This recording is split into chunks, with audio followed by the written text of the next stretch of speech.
Hey, they did pretty good. But joining me now is Kay Vess herself, Humberly González. How you doing? Happy to be here. Exciting. They did pretty good on the quiz. They did. I was answering along with them. Yeah, you got them all right, obviously. Obviously. Nick's did too.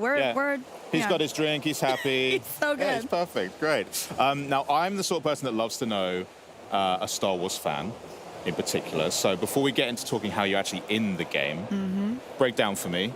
What was your first, what was your Star Wars awakening? How did that come about? Well, I grew up in Venezuela, so it was all in Spanish, and it was Guerra de las Galaxias. So, you know, that's something I love about Star Wars, is that it doesn't matter the color of your skin, what language you speak, where in the world you are, you all have a Star Wars story, and mine just happened to be on the other side of, you know, South America. So it's exciting, you know, when I got to share about it with my family and friends. I got to relate to it in my language, in my culture. What was their reaction when they first found out that, by the way, I'm actually going to be in it now? Unreal. I mean, there was a lot of questions. I think my family also, especially my parents, they started watching all of the movies, especially when I shared that it was in the original trilogy between Empire and, you know, Return of the Jedi. So I did too. I think I blasted the Star Wars theme song, and I watched the movies, and anytime I see anything Star Wars, I just have this Star Wars. That's part of it. I'm like, yeah, that's in terms of Kay and playing the role of a scoundrel, where did you have to go for that? What did you have to reach into to sort of conjure up this character? I mean, obviously, we've seen scoundrels in this timeline, like the likes of Han Solo and Lando Calrissian, but they're so confident. They have the expertise. They know what they're doing because they're out there in the galaxy. Unlike Kay, she's a rookie. She's not an expert scoundrel, but you know, she's a survivalist, and her and Nyx, you know, survive off of odd jobs and Canto Bay, and they're dreaming of more.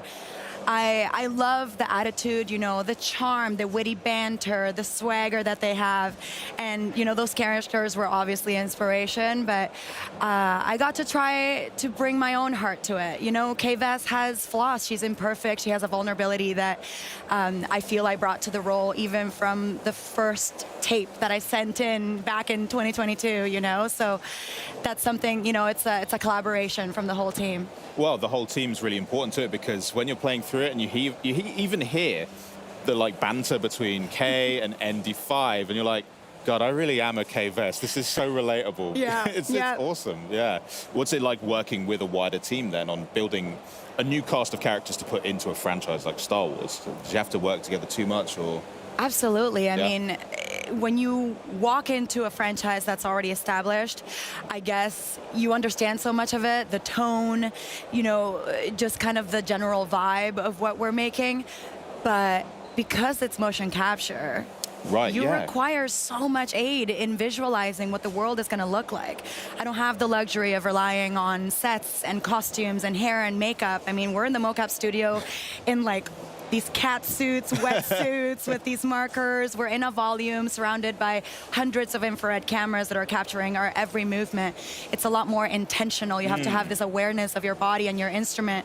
And you rely so much on the director, the writer, the storyboards. Sometimes they say, okay, we're about to do this kind of scene. So they pull up, you know, inspiration from the TV shows, from movies that have previously been done to capture just the air of what we're trying to make, because we have to create it in our mind's eye. So that must be a completely different way of bringing characters to life compared to film or television, which you have done before. And you have worked in games before, but this is clearly the most involved project that you've ever been on, right? From top to bottom. I mean, I'm there every day in almost every scene. I've recorded over 11,400 lines for the game. So I hope you enjoy my voice. You're going to hear a lot of it. It's expansive, you know, and it takes years to create it. They've been working on it for a couple years before I jumped on back in 2022. So it's a long process. It's an incredible journey. I truly have grown alongside Kay Vess. So even though I've done video games before, leading a game requires a lot more responsibility. But I was ready for it. Totally. I can't wait to play the game, honestly. It just looks absolutely incredible. Surely they had a real-life Nyx at least to help with that. Obviously, we had him on set. Yeah, of course. The inspiration's there. Well, Humberly, thanks so much for joining me. I cannot wait to play the game. It's not too long till it launches either, so I know. you're going to get to see how other people react. It's hitting people on August 30th.